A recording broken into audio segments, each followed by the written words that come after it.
Berjumpa lagi dengan Albara. Kita lanjutkan cerita Budak Bayangan. Jangan lupa share, like, komen dan subscribe. Budak Bayangan bab 1426 Penemu Jalan. Sebelum teror dapat menelan mereka semua, Nevis muncul di hadapannya. Tombaknya sudah menempel pada lantai gua yang tidak rata, ditopang oleh kakinya, ujung yang tajam mengarah ke monster yang mendekat. Matanya tenang dan penuh tekad. Sesaat kemudian, Sein berada di sisinya. Sunny, Casey, dan Vian tidak ketinggalan jauh. Apakah ini akan berhasil? Sebelum Sunny sempat menyelesaikan pemikirannya, teror terjun ke barisan tombak. Terdengar suara yang memekakkan telinga, dan dia merasakan kekuatan yang mengerikan merobek lengannya. Jika bukan karena Bon Wave, tulangnya mungkin akan patah dan hancur menjadi ribuan pecahan. Sunny telah menambah berat badannya sebanyak yang dia bisa, berubah menjadi monolit yang tak tergoyahkan. Tetap saja, dia terlempar ke belakang. Casey juga terlempar ke belakang, gadis buta itu berputar di udara dan dengan gesit mendarat di kakinya. Salah satu tombak itu benar-benar patah meskipun terbuat dari bahan Supreme, memaksa Vian terhuyung mundur dengan ekspresi tercengang. Namun, Nevis dan Sein entah bagaimana bertahan dari dampak mengerikan itu. Yang lebih penting lagi, tuduhan teror telah dihentikan, setidaknya untuk sementara waktu. Makhluk itu baru muncul sebagian dari balik tembok yang pecah, sebagian besar tubuhnya yang memberontak masih tersembunyi dari pandangan. Pike Nev tersangkut di antara dua rahang bawahnya, sementara yang dipegang oleh Sein terdorong ke selaput hitam mengkilap di matanya. Namun, masih belum ada celah pada kitin yang tidak bisa ditembus itu. Brengsek. Bahkan senjata yang dibuat dari material Supreme sepertinya tidak mampu menembus armor teror. Namun, sebagian besar dari mereka belum hancur akibat benturan tersebut, dan kelompok tersebut untuk sementara berada pada jarak yang aman dari mandibula yang gemetar. Tombak itu melakukan tugasnya. Jet bergegas maju, Sunny mengerahkan seluruh bebannya, bergabung dengan Nevis dan Sein. Pada saat yang sama, dia memanggil bayangan. Rantai yang kuat terangkat dari dasar gua dan jatuh dari langit-langit, membungkus teror untuk melumpuhkannya. Teror mematahkan rahang bawahnya, mencoba mematahkan tombaknya. Tubuhnya yang besar bergerak, membuat rantai hitam itu mengerang. Jet. Tepat pada saat itu, seekor kuda hitam melompati kepala mereka. Mendarat di punggung makhluk raksasa itu, ia bergegas maju, penunggangnya telah meluncur keluar dari pelana, tombak panjang yang dipegang di tangannya menghilang ke dalam tubuh teror. Kekejian itu bergidik dan mengeluarkan jeritan yang menakutkan dan memekakkan telinga. Rantai yang menahannya putus, dan kengerian seperti serangga raksasa itu mencoba melemparkan Jet dari punggungnya. Namun pada saat itu, mata Nev tiba-tiba bersinar, dan cahaya lembut di kulitnya padam. Di saat yang sama, tombaknya tiba-tiba menyala dengan cahaya pijar. Menyadari hal itu, Sunny mengirimkan bayangan yang telah memperbesar tubuhnya ke tombak itu juga. Senjata mentah itu akhirnya berhasil menembus armor musuh, sedikit meretakkannya. Kerusakan yang ditimbulkan pada teror tidak terlalu parah, namun untuk sementara membuat teror tertahan di tempatnya. Momen itu memberi Jet cukup waktu untuk menangkap tombak yang dilemparkan Casey ke udara sebelum Nigmah mendarat di punggung makhluk itu. Soul Reaper tidak membuang waktu, berlari ke depan dan melancarkan serangan ganas lainnya. Makhluk itu bergidik sekali lagi. Terlihat lemah dan tersiksa oleh rasa sakit yang menyiksa, ia terus berusaha melawan, tapi itu sudah sia-sia. Menatap teror, Sunny teringat pertemuan pertamanya dengan pembantaian abadi dan tersenyum dengki. Dia tahu lebih baik dari siapapun apa yang dirasakan bajingan itu saat ini. Bunuh itu. Tak lama kemudian, Pertempuran telah berakhir. Mereka benar-benar berhasil membunuh teror yang terkorupsi tanpa kehilangan satupun anggota kelompoknya. Makhluk mengerikan itu sudah mati. Apaan? Jauh lebih mudah kalau aku tidak sendirian. Sunni meringis dan menggeleng, bingung dengan pikirannya sendiri. Apa yang aku pikirkan? Tentu saja benar, bodoh. Dia sedang duduk di lantai, mengatur napas. Nevis sedang memijat lengannya dengan seringai kecil. Casey telah mengambil cahaya penuntun dari gendongan di punggungnya dan sekarang bersandar pada benda itu. Jet baru saja melompat turun dari bangkai besar teror yang sudah mati. Ada senyum geli di wajahnya. Apa yang kamu tahu? Aku menerima sebuah memori. Sunni tersenyum lemah. Selamat. Dia sendiri telah mendapatkan beberapa kenangan di dalam loop, serta sejumlah fragmen. Sayangnya, tidak ada satupun yang tersisa. Pada awal setiap revolusi, pecahan-pecahan itu terhapus, dan kenangan menghilang seolah-olah tidak pernah ada. Dunia dikembalikan ke keadaan semula, tanpa pengecualian, terlepas dari dosa penghiburan, dan kerusakan yang menumpuk di pikiran dan jiwanya. Jet menatap mayat raksasa itu dengan ragu, lalu bertanya, haruskah kita menggali pecahan jiwa? Sunni menggelengkan kepalanya. Tidak ada manfaat. Bangkai itu terlalu besar. Mengambil pecahannya akan memakan waktu terlalu lama, dan manfaatnya akan hilang pada awal revolusi berikutnya. Dia menghela nafas dan berdiri. Kita harus terus bergerak. Seharusnya tidak ada lagi kekejian sampai kita meninggalkan gua, setidaknya di rute yang aku pilih. Namun, begitu kita mencapai jurang, itu akan menjadi sedikit kasar. Ada kaki 1000 ini, kamu tahu. Nevis, Casey, dan Jet mendengarkan penjelasannya, wajah mereka perlahan berubah menjadi sedikit hijau. Meskipun demikian, mereka mengikutinya tanpa menyuarakan keberatan apapun. Keluar dari jurang ternyata agak sulit. Casey harus mengorbankan salah satu gemanya untuk memberi mereka cukup waktu, dan bahkan semua orang akhirnya terluka parah.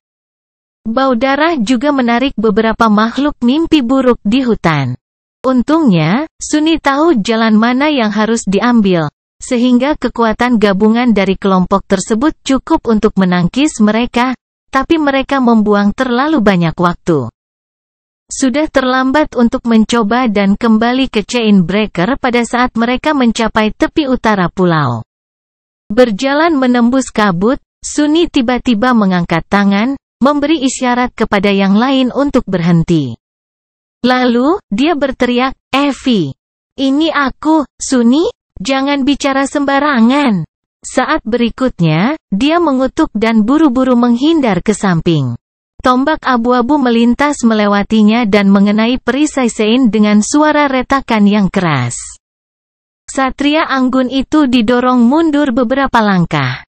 Sialan! Setiap saat, Sunni bangkit dari tanah dan melihat ke dalam kabut dengan ekspresi kesal. Di sana, Evie berdiri, menopang perutnya dan menatapnya dengan mata terbelalak. Bodoh. Dia menoleh sedikit, akhirnya memperhatikan kelompoknya yang lain. Kegembiraan yang cerah muncul di matanya. Jet diam-diam menghela nafas lega. Sialan pelahap. Aku tahu kamu akan baik-baik saja. Casey terdiam beberapa saat, lalu sedikit memiringkan kepalanya. Nevis, bagaimanapun, membeku di tempatnya. Anehnya, matanya melebar. Evie, kenapa kamu? Pemburu itu memandangnya dengan bingung, lalu menatap perutnya dan menyeringai. Oh, kurasa kamu tidak akan tahu. Begini, putri, ketika seorang pria dan seorang wanita sangat saling mencintai. Saat dia terus berbicara dengan ekspresi tulus, wajah Nev yang kebingungan perlahan berubah menjadi merah muda. Melihatnya, Sunni merasa dibenarkan dengan senang hati. Budak Bayangan bab 1427 peluang yang belum dijelajahi. Tidak ada gunanya mencoba kembali ke Chainbreaker. Kelompok tersebut telah menghabiskan terlalu banyak waktu untuk bepergian ke sisi terjauh pulau, dan waktu yang tersisa tidak mencukupi. Namun bukan berarti revolusi ini sia-sia. Sunni telah belajar cara membuat senjata dari Hollow Butterfly. Lain kali, dia bisa melakukannya lebih cepat. Dia juga telah belajar cara membunuh teror gua. Lain kali, dia akan bisa membunuh dengan lebih baik. Hal yang sama juga terjadi pada beberapa kekejian yang mereka lawan di hutan berkabut. Terutama karena Casey telah bercerita lebih banyak tentang sifat dan kekuatan makhluk itu. Beberapa hal sudah dia simpulkan, namun ada pula yang merupakan wahyu lengkap. Setiap revolusi membawa Sunni lebih dekat ke tujuannya. Setidaknya dia berharap demikian. Saat ini para anggota rombongan sedang beristirahat tak jauh dari tempat mereka menemukan Evie. Sang pemburu dengan rakus melahap perbekalan dari Covetus Cover, sementara Jet mencoba menjelaskan sifat putaran waktu kepadanya. Nevis masih tampak sedikit linglung setelah mengetahui kondisi Evie, dan Casey diam-diam menyatu ke latar belakang, seperti yang selalu dia lakukan. Sangat mudah untuk melupakan bahwa dia ada di sini. Sunni, sementara itu, duduk agak jauh, menatap ke dalam kabut. Sebenarnya, ini agak canggung. Pikirannya suram. Meskipun dia berusaha keras untuk tidak membiarkan sifat waktu di Windflower mempengaruhi pola pikirnya, dia masih semakin bergantung pada putaran waktu. Baginya, revolusi ini sudah selesai, mereka tidak akan bisa kembali ke masa lalu, jadi tidak ada gunanya mencoba. Secara mental, Sunni sudah mempertimbangkan apa yang harus dia lakukan selanjutnya. Namun, situasinya sangat berbeda bagi rekan-rekannya. Bagi mereka, tidak ada waktu berikutnya. Bahkan jika mereka tahu bahwa waktu akan terulang kembali, itu bukanlah hal yang bisa membuat seseorang berdamai. Jadi, mereka pasti merasa aneh sekaligus putus asa karena tidak adanya tindakan yang tiba-tiba ini. Saya rasa, ada waktu untuk melakukan sesuatu. Sunni menutup matanya dengan lelah. Kuil yang ditumbuhi tanaman tidak terlalu jauh dari sini. Begitu pula dengan danau darah. Bukan tidak mungkin untuk mencapai cincin obelis juga. Dia belum menjelajahi tempat-tempat ini secara menyeluruh, dan mereka bisa mencobanya. Tentu saja, alasan Sunni tidak bisa mempelajari area tersebut adalah karena terlalu mematikan. Dia akan membuat beberapa kemajuan jika dia mengambil kelompok di sana, tapi itu harus mengorbankan nyawa mereka. Sunni memulai revolusi ini dengan janji untuk tetap hidup, jadi dia tidak berminat untuk mati, atau menyaksikan teman-temannya mati. Desahan berat keluar dari bibirnya. Ya, ada beberapa hal yang lebih aman yang belum kucoba. Karena Sunni saat ini sedang dalam tahap pengumpulan informasi dari rencananya yang samar-samar untuk melarikan diri dari bunga angin. Ada banyak pilihan yang belum dia jelajahi.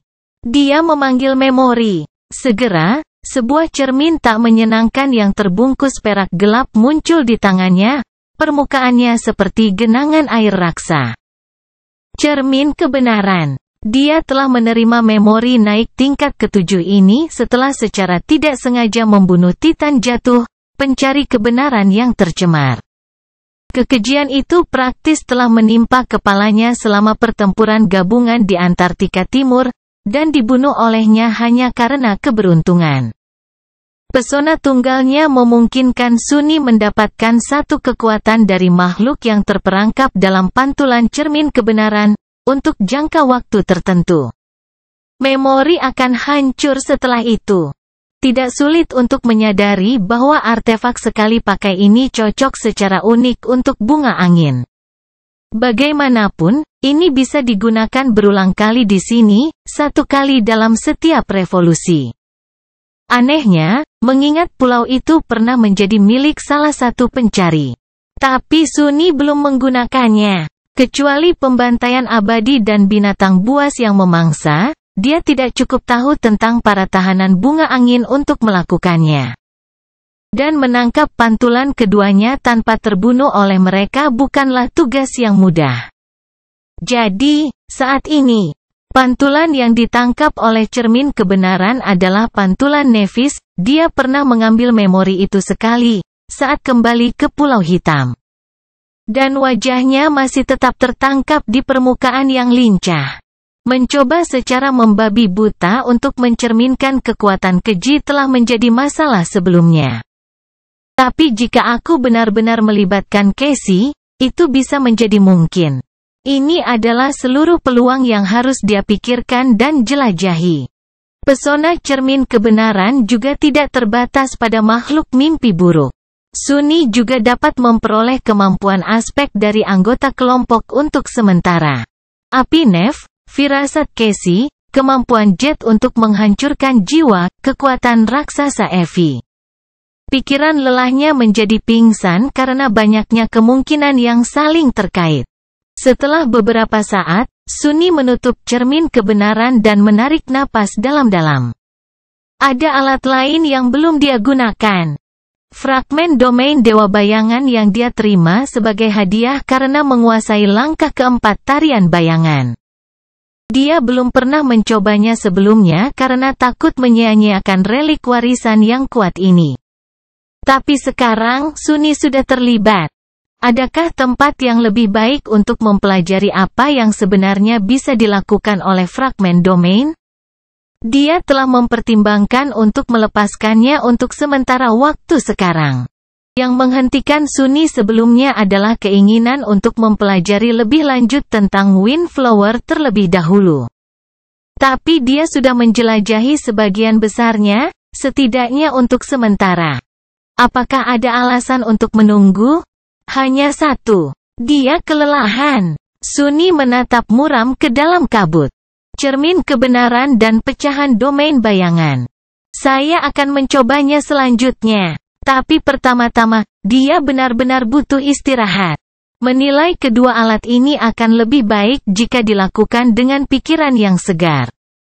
Melirik ke arah anggota kelompok, Sunni ragu-ragu sejenak, lalu bertanya, apakah kalian ingin aku melakukan sesuatu yang spesifik setelah revolusi berikutnya dimulai? Kapan terakhir kali dia benar-benar mendapat hari libur, bebas melakukan apapun yang diinginkannya? Atau tidak melakukan apapun sama sekali?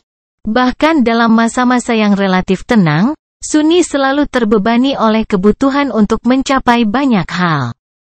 Kali ini, dia tidak akan ambil pusing. Dia hanya akan istirahat. Sedikit kegembiraan tiba-tiba muncul di hatinya yang compang-camping. Budak Bayangan bab 1428 mencari refleksi. Sunni menunggu sebentar, lalu menunggu lagi. Dia kembali ke The Chainbreaker, dikelilingi kabut yang mengalir. Getaran kecil menjalar ke seluruh tubuhnya.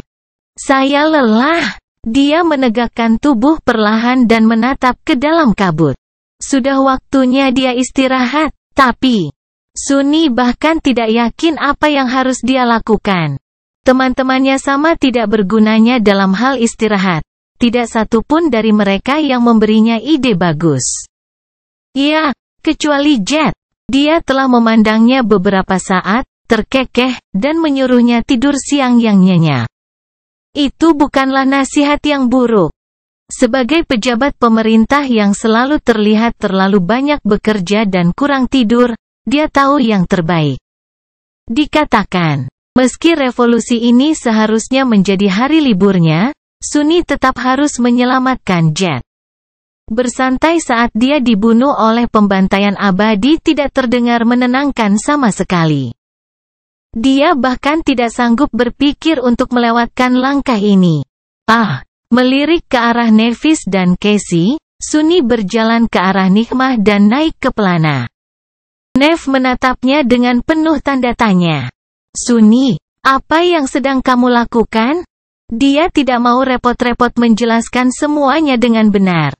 Pergi. Jangan khawatir, aku akan segera kembali. Sampai saat itu, tetaplah di sini. Meninggalkan dua wanita muda yang kebingungan, Nikmah melompat ke dalam kabut. Saat pemandangan familiar melintas melewatinya, Sunni memanggil cermin kebenaran dan mempelajari pantulan Nef di permukaannya yang lincah. Setelah ragu-ragu selama beberapa saat, dia mengaktifkan pesona Searching Reflection. Pada saat yang sama, dia membayangkan nyala api putih bersih dan berpikir, api jiwa. Retakan kecil muncul di cermin perak. Tiba-tiba Sunni merasa sangat aneh. Seolah-olah jiwanya, yang selama ini diam dan sunyi, sedang bergerak, berputar, mengepul. Pembakaran. Itu tidak menyakitkan, hanya terasa asing. Deskripsi kemampuan Soul Flame, jiwamu terbakar dengan api yang paling murni. Nyala api itu dapat memulihkan dan menghancurkan, dan merupakan berkah sekaligus kutukan. Aneh sekali. Sunni telah memperoleh kemampuan aktif Nef. Saat itulah dia menyadari sebuah detail penting. Memiliki sesuatu dan mengendalikannya adalah dua hal yang berbeda. Tapi dia seharusnya berharap sebanyak itu. Lagi pula, dia butuh beberapa waktu untuk mempelajari cara menggunakan aspeknya sendiri. Sepanjang perjalanan, Sunni terus berusaha mewujudkan Soul Flame. Saat dia melakukannya, semakin banyak retakan kecil yang muncul di permukaan cermin kebenaran. Dilihat dari tingkat penurunan memori, dia bisa meminjam kemampuan tidak aktif selama sekitar setengah hari. Dia curiga bahwa yang terbangun akan menghancurkan memori dalam beberapa jam, sedangkan yang terangkat tidak akan bertahan lebih dari 1 jam. Kemampuan transenden mungkin bisa menghancurkan cermin kebenaran hanya dalam hitungan menit, sementara kemampuan yang lebih besar, mungkin hanya beberapa saat saja sudah cukup. Tetap saja, itu cukup menggembirakan. Akhirnya, nyala api hitam kecil muncul di telapak tangannya. Sunni menatapnya tidak percaya. Warnanya hitam. Dia mengira akan melihat api putih bersih, seperti yang bisa dipanggil Nephis. Tapi itu masuk akal. Soul Flame hanyalah api yang dihasilkan dari jiwa seseorang. Jiwa Nef murni dan bercahaya, sedangkan jiwanya tidak terang dan gelap. Sunni juga merasa api hitamnya jauh lebih lemah dibandingkan miliknya. Itu juga masuk akal, meskipun Flame of Divinity dan potensi jiwa ascendednya yang mengobarkannya, dia tidak memiliki atribut garis keturunan Nef, The Fire. Atribut itu memberinya afinitas yang tak tertandingi terhadap api dan, antara lain, memberdayakan jiwanya. Juga, Sunni tidak memiliki ketahanan bawaan terhadap api yang diberikan padanya. Aduh! Dia buru-buru mematikan api hitam saat kulit telapak tangannya mulai melepuh. Sakit sekali. Sunni sudah tidak asing lagi dengan rasa sakit, tapi rasa terbakar. Rasa terbakar adalah salah satu jenis rasa sakit yang paling parah. Sulit membayangkan sesuatu yang lebih buruk. Kerutan yang dalam membuat wajahnya berkerut. Saat Nikmah berlari lebih jauh ke dalam hutan berkabut, Sunni terus berkonsentrasi pada kemampuan barunya. Akhirnya, dia berhasil memanggil Soul Flame lagi, kali ini menyalurkannya ke dalam tubuhnya alih-alih mewujudkannya di luar dirinya. Kali ini tidak sakit, kulitnya tiba-tiba diliputi cahaya gelap yang aneh. Berkonsentrasi pada tangannya, dia melihat lecet di telapak tangannya perlahan menghilang. Sunni baru saja menyembuhkan dirinya sendiri. Wow, betapa menyenangkannya bisa menyembuhkan lukanya sendiri. Dia menggelengkan kepalanya. Bahkan dari mana Nef berani menyebutku kecoa? Jika ada, dialah kecoa terhebat. Dia menghabiskan lebih banyak waktu bereksperimen dengan Soul Flame dan akhirnya berhasil memberdayakan tubuhnya. Diperkuat baik oleh api gelap maupun bayangan, Sunni merasakan kekuatan mengerikan mengalir melalui nadinya. Itu tidak terlalu menakutkan seperti saat Nephis berbagi api dengannya, tapi hampir sebanding. Satu detail aneh dari augmentasi ini adalah bahwa ia tidak membagi dirinya menjadi 5 bagian berbeda, mirip dengan 5 bayangannya. Sebaliknya, itu adalah sekumpulan api yang dapat dibagi sesuai keinginannya. Sunni membayangkan ditambah dengan 5 bayangannya, semua nyala api jiwa asli, semua cermin Souflame, kemampuan terangkat Evi, dan mahkota Fajar di atas semua itu. Bukankah itu akan mengubahnya menjadi monster yang sesungguhnya? Ya, itu akan. Sayangnya, bunga angin adalah tempat di mana monster seperti itu berada dekat dengan bagian bawah rantai makanan. Namun, ini adalah pilihan yang perlu diingat. Saat ini, Sunni sudah bisa mencium bau darah Jet di udara. Berlari melewati pepohonan yang dikenalnya, dia memperhatikan sosoknya yang membungkuk dan mengulurkan tangan ke bawah. Pegang diterima. Jet mendongak, wajahnya pucat dan sedih. Butuh beberapa saat untuk mengenali suaranya, dan satu lagi untuk menghilangkan suaranya. Bahkan memahami tanpa masalah sepenuhnya, dia mengulurkan tangan ke depan. Sunni menariknya ke atas. Namun kali ini, dia menempatkan Jet di depannya, bukan di belakangnya. Mereka berakhir dalam pose yang canggung, tangan menempel di punggung dan berlumuran darah. Dia meringis, "Sunni, kamu benar-benar tahu caranya." Dia menyelanya, membuat seorang gadis menjerit. "Ya, aku tahu. Sekarang, diamlah." Tangannya yang berlumuran darah tiba-tiba diliputi cahaya gelap sekali lagi. Dan dibasuh dalam cahaya itu. Luka Jet perlahan mulai pulih. Itu tidak cepat dan efisien ketika Nevis menyembuhkan orang, namun masih berhasil.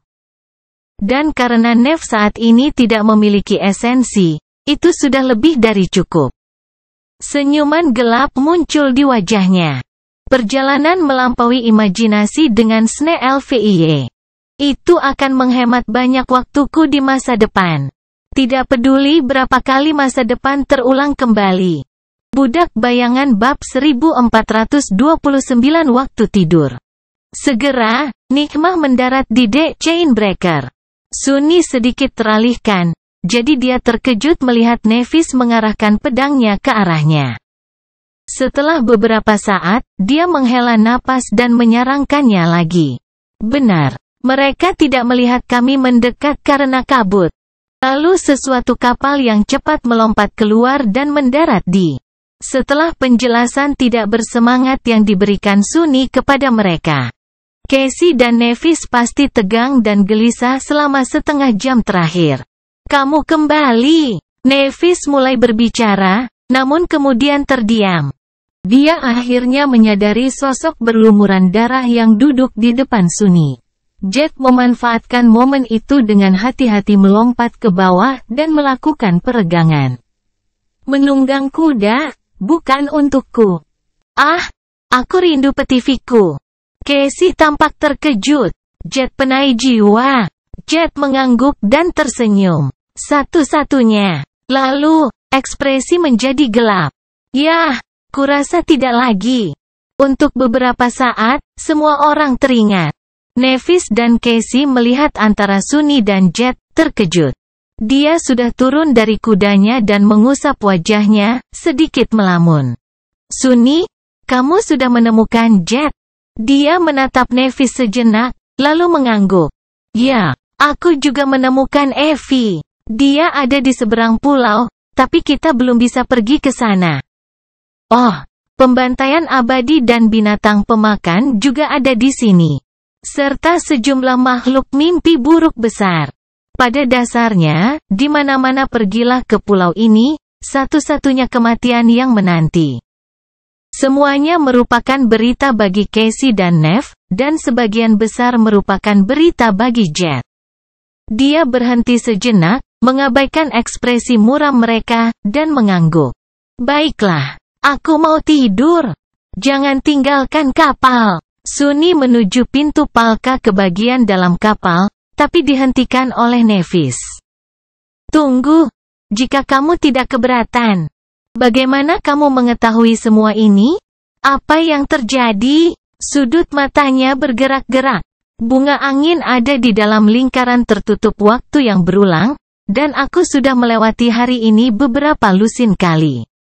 Aku bisa mengingat revolusi sebelumnya karena pedangku yang terkutuk. Terakhir kali, kamu menyuruhku untuk beristirahat, jadi itulah apa yang aku lakukan. Aku akan tidur siang. Sekarang, izin. Dia berjalan di antara tiga wanita yang membeku dan menghilang ke dalam lubang palka. Saat mencari jalan ke tempat tidurnya, Sunny membuka rak perapian dan menjatuhkan diri ke tempat tidur.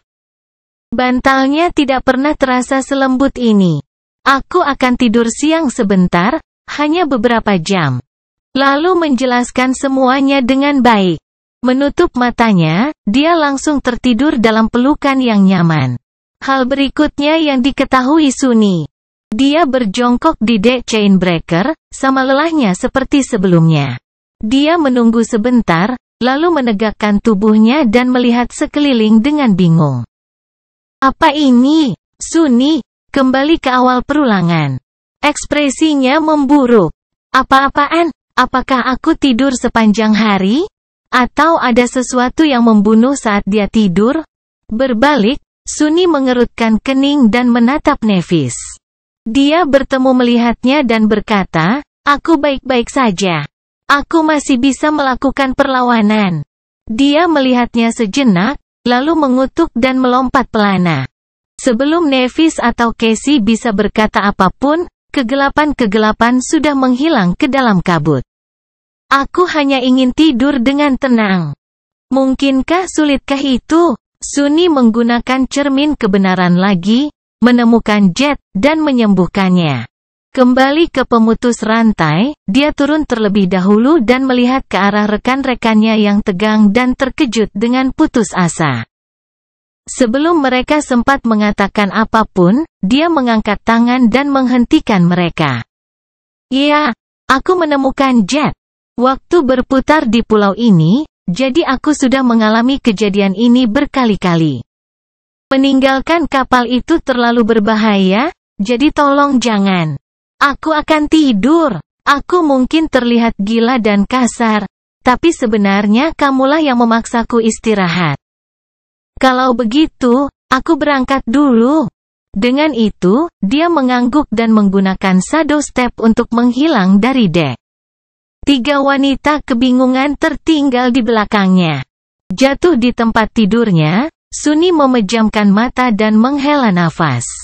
Tidur. Kemudian, dia berdiri di dek chainbreaker lagi.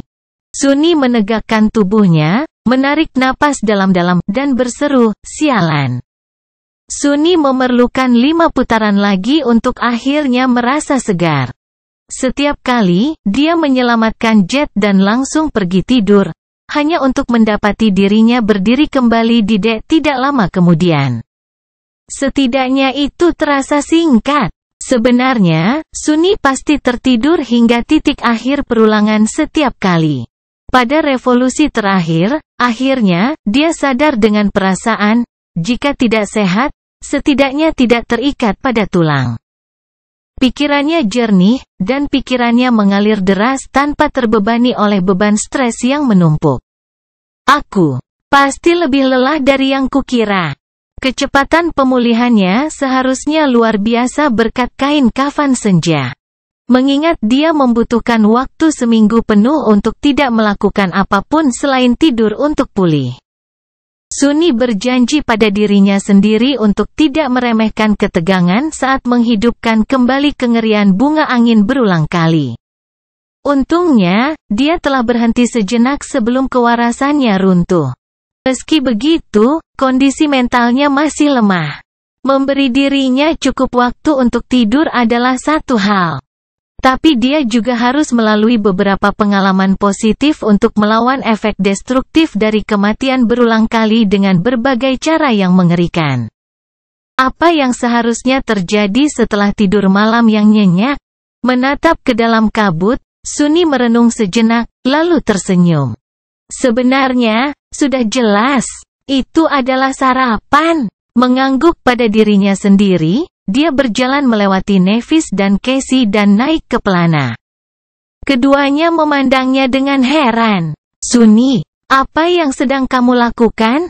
Dia menatap teman-temannya dan memikirkannya beberapa saat. Lalu, dia berkata, perjalanan melampaui imajinasi dengan Snellvie. Aku tahu di mana Jet berada. Aku akan segera menjemputnya. Namun, sementara itu, aku punya permintaan yang aneh. Beralih ke Nevis, dia memasang senyumannya yang paling menyenangkan. Nev, ini mungkin terdengar aneh. Tapi bisakah kamu memasak sesuatu yang enak saat aku pergi? Berusaha keahlian tenaga. Gunakan bahan apapun yang kamu perlukan. Penting bagimu untuk tidak menahan diri. Dia hanya melihat sedikit kebingungan yang tersembunyi di mata abu-abunya yang mencolok. Sepertinya saya bisa. Sunny melihatnya.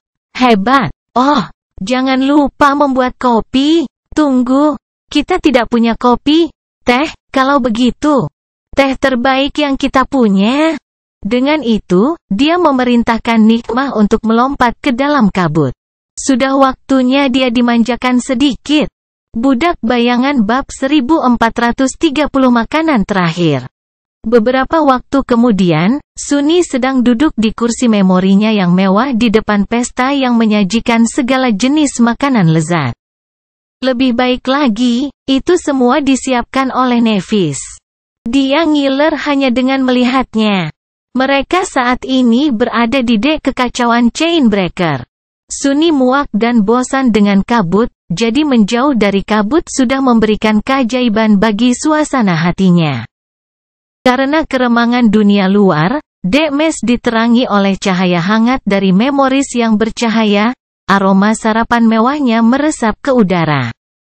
Nevis menatapnya dengan ekspresi serius, kebingungannya tersembunyi dengan baik sehingga tak seorang pun kecuali dia yang bisa mendeteksinya. Kamu bilang itu penting, jadi aku melakukan yang terbaik. Sunny terheran-heran melihat betapa menawannya keseriusannya, lalu mengangguk dan segera mengambil sumpitnya. Mulai dari mana? Untuk sesaat, dia bingung memilih. Tapi hanya sesaat. Segera, dia dengan senang hati mengisi wajahnya dengan beberapa hidangan sekaligus. Tata krama makannya akan membuat Vien terlihat seperti pria sejati, jika dibandingkan. Nevis, Casey, dan Jet menatapnya tidak percaya. Setelah beberapa saat, Jet menghela nafas panjang dan bertanya, Sunny, maaf mengganggu makanmu.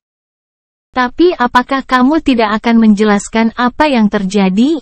Dia berhenti mengunyah sejenak dan meliriknya sebentar. Mungkin aku. Lalu, dia bertanya dengan manis, oh, adakah yang bisa menuangkan secangkir teh untukku? Poci tehnya ada tepat di depannya, tapi apa gunanya dimanjakan jika dia harus melakukan semuanya sendiri? Nevis berkedip, bingung. Tidak bisakah kamu melakukannya sendiri? Sunny tersenyum. Mengingat pipinya menggembung karena semua makanan di mulutnya, senyumannya terlihat konyol. Saya bisa. Terjadi keheningan yang canggung selama beberapa saat. Kemudian, Nevis menghela nafas dan menuangkan teh ke dalam cangkir porselen yang indah. Ini dia. Sunny mengangguk penuh rasa terima kasih dan mengejar makanan itu sambil menyesap teh pahitnya. Ah, sayang sekali tidak ada kopi dimanapun di makam ini. Dia cukup menikmati waktu istirahatnya. Namun, 3 orang lainnya tampak sedikit khawatir. Setelah beberapa saat, Nevis berdehem dan bertanya dengan datar, jadi, apakah kamu akan memberitahu kami apa yang terjadi atau tidak? Sunny menelan ludahnya, menyesap tehnya lagi, dan memberinya pandangan merenung. Yah, begitulah. Bagaimana aku mengatakannya? Aku hanya ingin kamu membuatkanku sarapan. Wajah Nev yang biasanya tidak bergerak tampak sedikit berkedut. Tapi dia belum selesai berbicara. Suaranya berubah serius, karena aku tidak punya banyak waktu lagi. Aku hanya punya 1 hari lagi untuk hidup. Dia tiba-tiba pucat. Mata Jet melebar. Casey tersentak.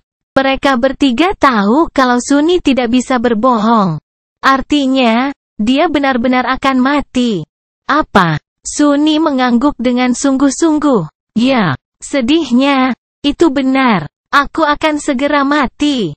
Itu tidak bisa dihindari, dan tidak ada di antara kalian yang bisa menghentikannya. Jadi, aku hanya ingin menghabiskan hari yang menyenangkan bersama kalian, teman-teman.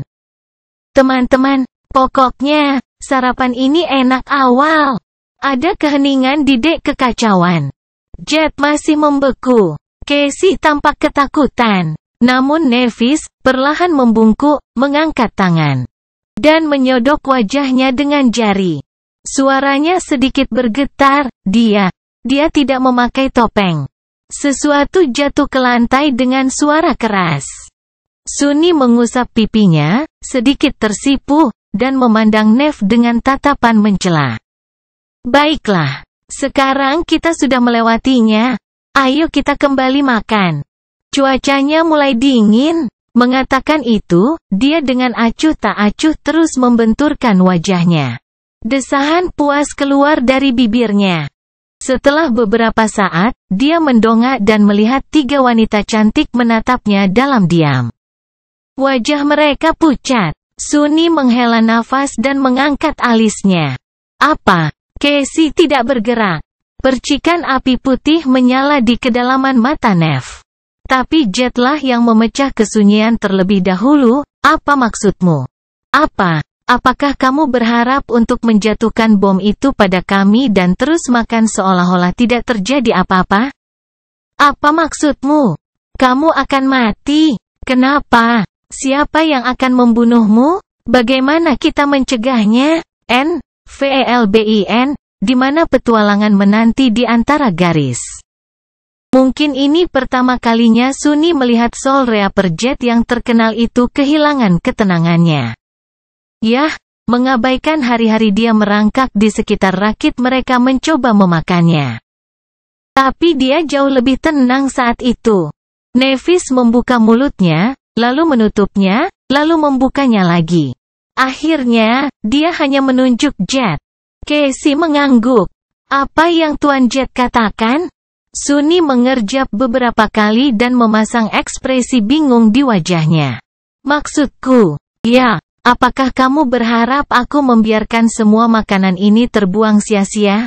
Dan maksudku mati dengan akan mati. Makhluk mimpi buruk yang mengerikan akan membunuhku. Sedangkan untuk mencegahnya, tidak ada gunanya, sungguh. Memang begitulah adanya. Dia meraih tehnya dan menggelengkan kepalanya. Aku tidak mengerti. Kenapa kalian membuat keributan? Dia menikmati ekspresi lucu mereka selama beberapa saat, dan kemudian tertawa terbahak-bahak. Oh, maaf, sial. Sepertinya aku mulai lebih memahami Evie. Ini sungguh menyenangkan. Sambil meneguk tehnya, Sunny tersenyum dan memandang teman-temannya dengan mata penuh kegembiraan. Saat ini, mereka benar-benar tercengang. Dia menghela nafas. Dengar, aku tidak memberitahumu sebelumnya, tapi pusaran air ini sebenarnya adalah pusaran waktu. Waktu bergerak berputar-putar di pulau ini, artinya hari ini berulang terus-menerus. Mereka melihat dalam diam. Yang ingin kukatakan adalah kita semua mengenang hari yang sama sejak tiba di bunga angin. Hanya aku satu-satunya yang mengingat hari-hari sebelumnya. Aku sudah mati beberapa lusin kali saat mencoba menangkap kita. Keluar, dan aku pasti akan mati berkali-kali sebelum kita akhirnya lolos dari lubang neraka ini. Giginya berkilau dalam seringai angkuh. Apa, kematiannya akan membunuhku? Karena teman-temannya sepertinya kesulitan memahami sifat putaran waktu, Sunny menjelaskannya lagi, kali ini secara mendetail. Dia tidak terburu-buru, dan tidak lupa menikmati sarapan Nev secara menyeluruh dalam prosesnya. Untungnya, Sunny sudah punya banyak pengalaman dalam melakukan percakapan ini, jadi dia melakukannya lagi dengan mudah. Suasana hatinya cukup baik. Ketika dia selesai, Nevis, Casey, dan Jet saling melirik. Setelah hening beberapa saat, Nevis bertanya, "Jadi meskipun kamu memang akan segera mati, kamu akan hidup kembali pada awal." Revolusi berikutnya. Setiap saat, Sunny mengangguk. Tepat. Dia menunduk dan menarik napas dalam-dalam. Saat dia berbicara lagi, terdengar aneh, "Jadi maksudmu adalah, kami bisa membunuhmu sekarang, dan kamu akan baik-baik saja besok?" Sunny menggaruk kepalanya. "Kurasa begitu." Meski cara mengungkapkannya aneh, Nevis mengangguk, seolah mengambil keputusan. Kemudian, dia melihat ke arah Casey dan Jet. "Jadi, kita sepakat, dia harus dibunuh kan?" Casey dan Jet mengangguk dengan serius. "Ya, tentu saja. Jangan cepat-cepat." Sunny mengerjap, kali ini karena terkejut. Apa maksudmu membunuhku?" Jet santai tersenyum sambil perlahan bangkit. "Kenapa kamu membuat cuplikan? Kami akan membunuhmu sedikit saja. Untuk tujuan pendidikan." Tiba-tiba, rasa dingin merambat ke tulang punggung. Casey dan Nevis juga berdiri. Tunggu sebentar. Entah bagaimana ini menjadi sangat tidak beres. Itu hanya lelucon kecil. Hari ini seharusnya adalah hari liburku, oke? Jangan melakukan apapun dengan gegabah. Senyuman kecil muncul di wajah Nev, dengan percikan berbahaya menari-nari di matanya. "Kamu tidak perlu khawatir, kami tidak akan terburu-buru." Kelima bayangannya mengamati pemandangan itu dengan campuran rasa buruk dan belas kasihan. Beberapa dari mereka mengkonsolidasikan kepala dengan sedih. Kenapa mereka begitu marah? Sesaat kemudian, bayangan itu meredup, suara keras dari sesuatu yang berat yang jatuh ke lantai bergema dari dek kekacauan Chainbreaker untuk beberapa saat setelah itu. Cerita bersambung. Jangan lupa share, like, komen dan subscribe, agar tidak ketinggalan cerita selanjutnya.